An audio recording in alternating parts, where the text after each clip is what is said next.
ஓம் ஸ்ரீராம ராம ராமேதி ரமே ராமே மனோரமே சகசிரநாம தத்துல்யம் ஸ்ரீராம நாம வராணனே. உலகம் யாவையும் தாமுழா வாக்கலும் நிலைபெறுத்தலும் நீக்கலும் நீங்களா அழகிலா விளையாட்டுடையார் அவர் தலைவர் அன்னவர் கேசரன் நாங்களே. எத்திர எத்திர ரகுநாத கீர்த்தனம் தத்திர தத்திர கிருத்தமாஸ்தகாஞ்சலிம் வாஷ்பவாரி பரிபூர்ணலோச்சனம் மாருதிம் நமது ராட்சசாந்தகம். அஞ்சிலே ஒன்று பெற்றான் அஞ்சிலே ஒன்றை தாவி அஞ்சிலே ஒன்று ஆறாக ஆரியர்க்காக ஏகி அஞ்சிலே ஒன்று பெற்ற அணங்கை கண்டு அயலாரூரில் அஞ்சிலே ஒன்றை வைத்தான் அவன் எம்மை அழித்து காப்பான். இன்னைக்கு நம்ம கம்பராமாயணத்தில் பாலகாண்டத்தில் நகரப்படலத்தில் 52வது பாட்டு பார்க்க போகிறோம். பதங்களில் தன்னுமை பாணி பண்ணுற விதங்களின் விதிமுறை ஜதிமிதிப்பவர் மதங்கியர் அஜதி வகுத்து காட்டுவ சதங்கைகள் அல்லன புறவித்தார்களே. இதுதான் பாட்டு. இப்போ பதம் பிரித்து பொருள் பார்க்கலாம். தன்னுமை பாணி பண்ணுற. தன்னுமை அப்படின்னா இந்த இடத்துல மத்தள ஒலியை குறிக்குது. நம்ம ஏற்கனவே கம்பராமாயணத்தில் 88வது பாட்டு உழவர்கள் எப்படி உழவு தொழில் செய்கிறார்கள் அப்படிங்கிறத பற்றி வர்ணிக்கிற பாட்டில் மூக்கில் தாக்குறும் மூரினந்தும் நேர்தாக்கின் தாக்குறும் பறையும் தன்னுமை வீக்கின் தாக்குறும் வெளியும் மல்லர்தம் வாக்கின் தாக்குறும் ஒலியில் மாலுமே அப்படின்னு ஏற்கனவே பார்த்துருக்கோம்.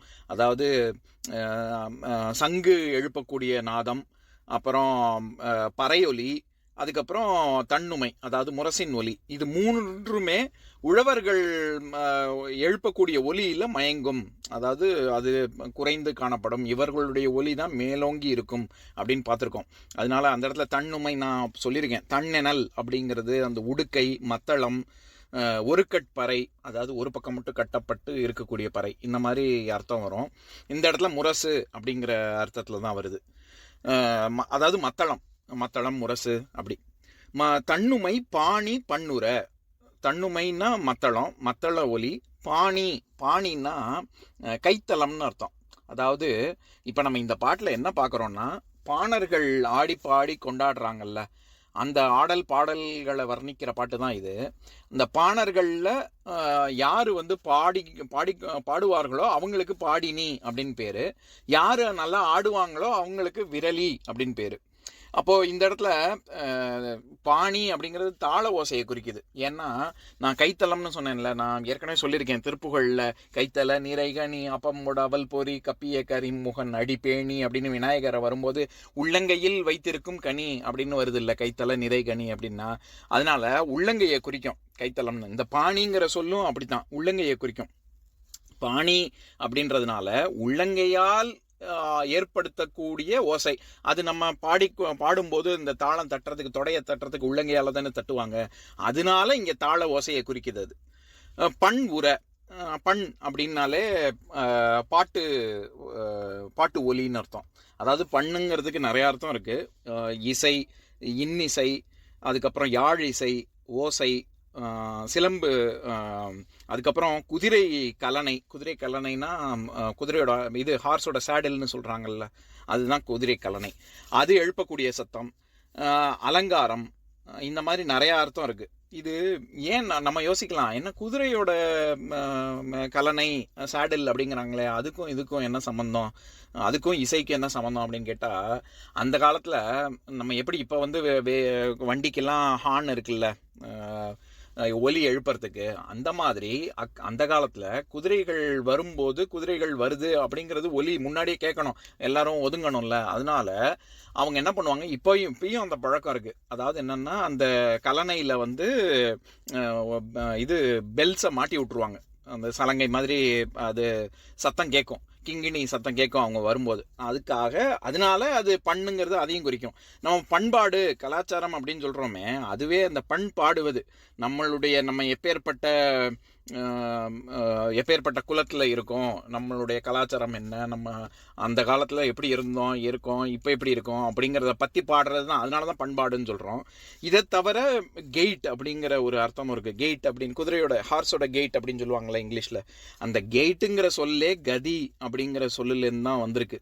ஏன்னா கதினாலும் எப்படி ஸ்காட்டிஷில் அவங்க ஸ்காட்லாண்டில் கேட் அப்படிங்கிறத வச்சு தான் கெயிட்டுன்னு வந்துச்சுன்னு சொல்கிறாங்க. அதுலேயே எனக்கு உடன்பாடு இல்லை. ஏன்னா அதெல்லாம் ஒரு வெறும் 500 வருஷத்துக்கு முன்னாடி வந்த சொற்கள். ஆனால் அதே இதுதான் நம்ம இதுலேயும். கதினா வழி, நம்ம இதுலேயும் அப்படி தானே, வழின்னு தானே அர்த்தம். நான் ஏற்கனவே சொல்லியிருக்கேனே, நற்கதி, அல்லது நிர்கதி நற்கதி அப்படின்னு, கதிங்கிறது வழியை குறிக்கும். அந்த அந்த அர்த்தமும் இருக்கு. ஏன்னா குதிரையோட சம்மந்தப்பட்ட வருது இல்லை, குதிரையோட ஹார்ஸோட கெயிட். அதாவது என்னன்னா, குதிரை வந்து எப்படி போகுது, எப்படி நடக்குது, எப்படி தாவுது, எப்படி குதிக்குதுங்கிறத பொறுத்து எழும்பக்கூடிய சத்தம்.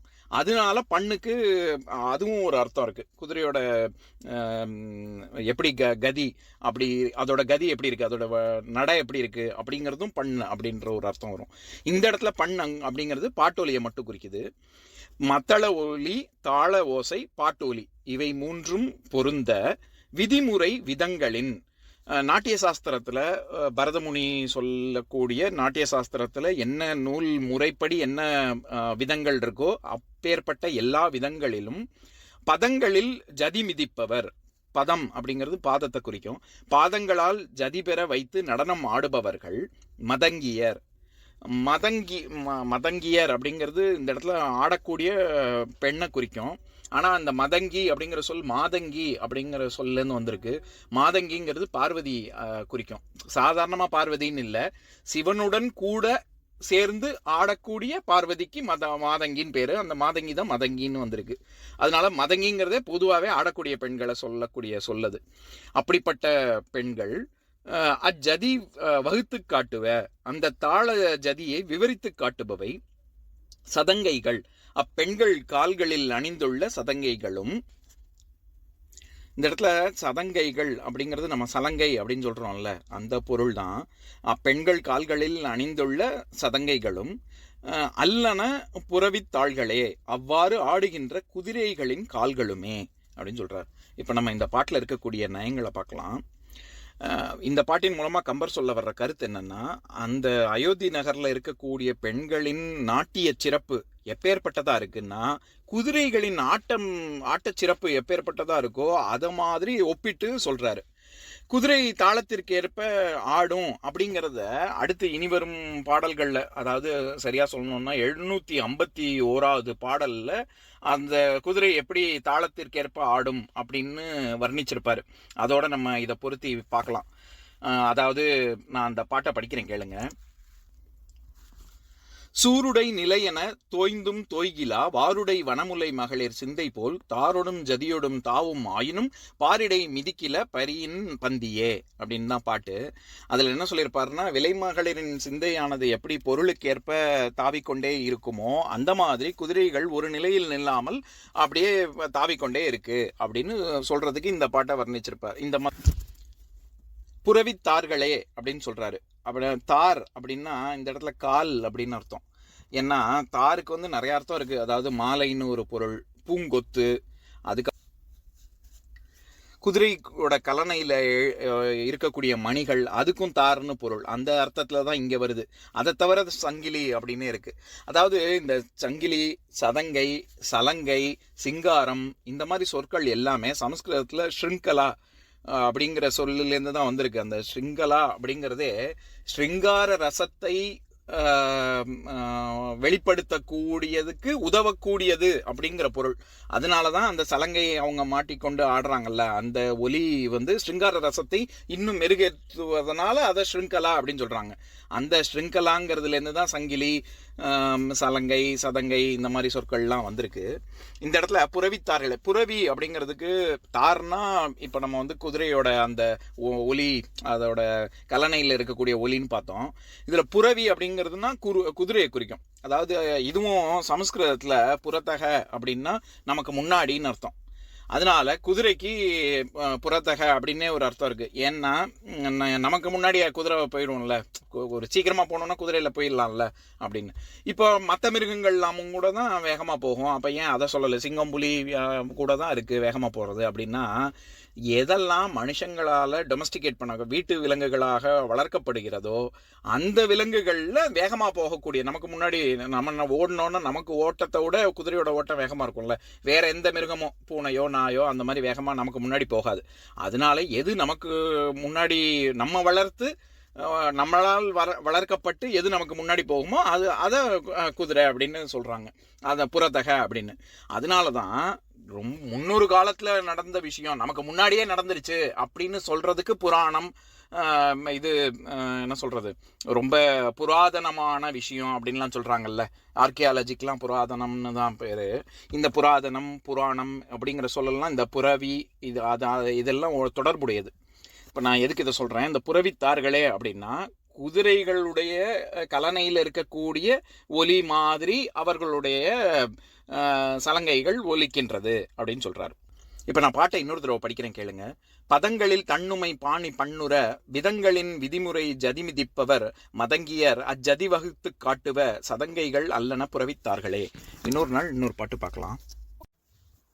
ஓம் शान्ताकारं भुजगशयनं पद्मनाभं सुरेशं विश्वाधारं गगनसदृशं मेघवर्णं शुभाङ्गं लक्ष्मीकान्तं कमलनयनं योगिहृद्यानगम्यं वन्दे विष्णुं भवभयहरं सर्वलोकैकनाथम्.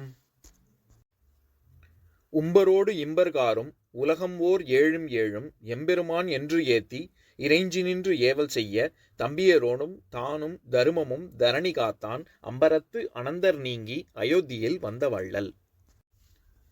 ஓம் பூர்ணமதः பூர்ணமிதம் பூர்ணாத் பூர்ணமுதஸ்யதே பூர்ணஸ்ய பூர்ணமாதாய பூர்ணமேவாவசிஷ்யதே. ஓம் சாந்தி சாந்தி சாந்திः. ஓம் சர்வேஷாம் ஸ்வஸ்திர்பவது சர்வேஷாம் சாந்திர்பவது சர்வேஷாம் பூர்ணம் பவது சர்வேஷாம் மங்களம் பவது. ஓம் சாந்தி சாந்தி சாந்திः. ஓம் சர்வே பவந்து சுகினः सर्वे सन्तु निरामयाः सर्वे भद्राणि पश्यन्तु मा कश्चित् दुःखभाग् भवेत्. ओम शांति शांति शांति.